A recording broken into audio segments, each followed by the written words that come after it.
Hello and welcome po ulit sa Pinay Cooking Lessons. For today, we're going to make ube halaya or ube jam. This is categorized as one of our sweets or minatamis. Ang mga ingredients na kailangan natin para sa ating ube halaya ay, for our first ingredient, ang kailangan natin ay 1 kilo ng ube or purple yam. We also need half a kilo ng gabi o yung tinatawag natin na yam. Kami po kasi kapag nagluluto ng ube, nilalagyan din namin ng gabi para mas makunat siya. 3 cans ng evaporated milk, 1 can of condensed milk, 3 cups ng sugar. Since very light ang kulay ng ube na nabili ko, we're also going to use purple food color. We also need a little bit of butter to brush our pans. At yan ang mga ingredients na kailangan natin for this recipe. What I have here is a big pot at ito'y nilagyan ko na ng tubig.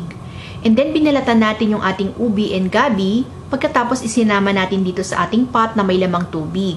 So papakuluin natin ito at hihintayin natin na lumambot yung ating gabi at saka yung ube. So babalikan natin to.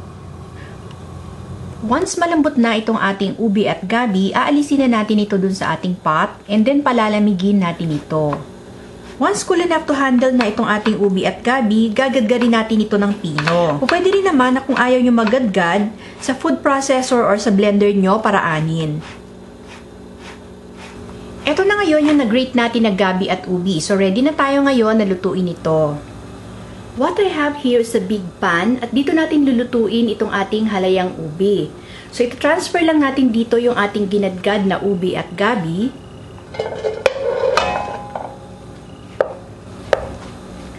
At isasama natin dito yung ating evaporated milk.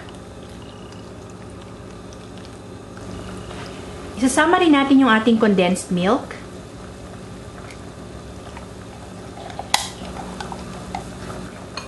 Yung ating sugar. Pati na rin yung ating purple na food color. So, haluin muna natin ito.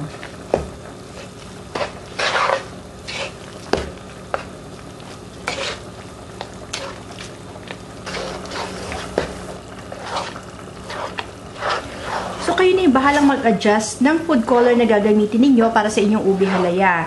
Kasi traditionally talaga, medyo dark ang kulay ng halaya. So, kung gusto nyo na dark, dagdagan nyo ng maraming food color. At kung ayaw nyo naman, kahit kaunti lang ang ilagay ninyo.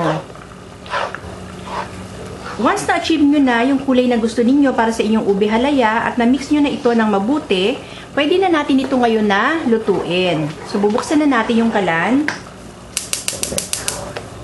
At lulutuin natin itong ating halaya over medium-high heat habang hinahalo natin. So, hindi natin ito pwedeng iwanan kasi baka manikit sa ating pan. Ito na ngayon yung ating ube halaya. So, kung makikita ninyo, mas malapot na yung consistency niya kaysa dun sa kanina. So, i-continue lang natin yung pagluluto nito bale at hahaluin natin ang hahaluin hanggang sa ma-achieve natin yung lapot or thickness na gusto natin. So, wag nyo kakalimutan na scrape yung bottom ng inyong pan para hindi ito manikit at masunog. Yung cooking time ng ating ube halaya will depend kung gaano kalapot or ka-thick yung gusto natin na consistency nito. So, kung ang gusto ninyo ay yung parang spreadable consistency, kagaya ng mga nabibili na ube jam sa Pink Sisters, dapat medyo malabnaw yung gawin ninyo dun sa inyong ube. Ngayon, kung gusto nyo naman na yung parang solid na nakalagay sa lyanera, dapat ininin ninyong mabuti yung inyong ube halaya bago ninyo hanguin. So, yung iba dito ay gagawin kong ube jam. So, kahit hindi pa siya malapot na malapot or hindi pa inin na inin, hahanguin ko na yung iba dito kasi ipangre-regalo ko sa aming mga friends. Test kung okay na ba sa inyo yung consistency ng inyong ube halaya, ang gawin ninyo is kumuha kayo ng isang spoon or ng teaspoon and then kumuha kayo ng kaunti nito. And then you put it in the refrigerator and then kapag lumamig siya, tingnan ninyo yung consistency. So, kung yun na yung consistency na gusto ninyo, pwede nyo nang patayin yung apoy. Ngayon, kung hindi pa, hayaan nyo lang siya na maluto at mainin.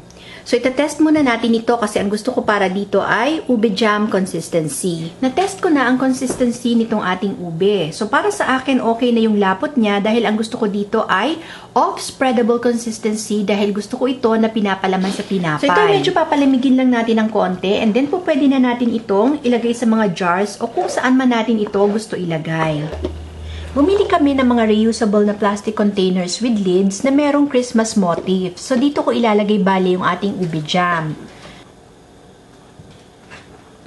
And then spoon lang natin yung ating ube jam dito sa loob ng ating mga plastic containers.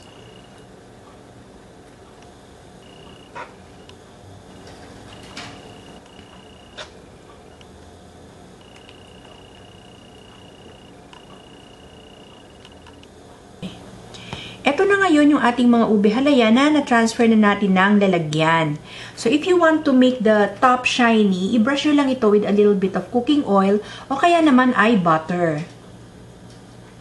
Kung ang gusto ninyo na consistency para sa inyong ube halaya ay yung matigas talaga, i-continue nyo lang yung pagluluto nito hanggang sa ma-achieve nyo yung lapot na gusto ninyo. And then once na-achieve nyo na yon, patayin nyo na yung apoy and then you prepare the llaneras or kung ano man yung mga paglalagyan ninyo na hulmahan. To prepare the llaneras, i-brush ninyo with butter yung loob nito. And then once na-brush nyo na, pwede na itong salinan nung naluto na ube halaya. So once na-transfer nyo na yung mga halaya doon sa mga llaneras, hayaan nyo muna ito mag-cool down completely. And then once nag-cool down completely na, tsaka nyo ito balutin ng plastic and i-refrigerate. So itong ating mga ube ngayon ay palalamigin muna natin bago natin tatakpan. And this is how we're going to serve our ube halaya. So, shinape ko siya into fish kasi natatandaan ko, nung bata pa ako, kapag nagpupunta po kami sa mga fiestahan, usually, talagang inaayusan nila yung mga ube at shinishape nila into fish. Ang ube po ay madalas na isinaserve kasama ng leche flan at ng iba pang mga minatamis sa mga handaan.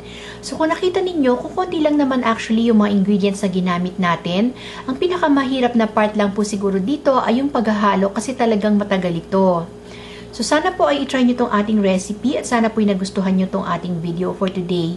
Hanggang sa susunod po ulit, maraming salamat sa panonood.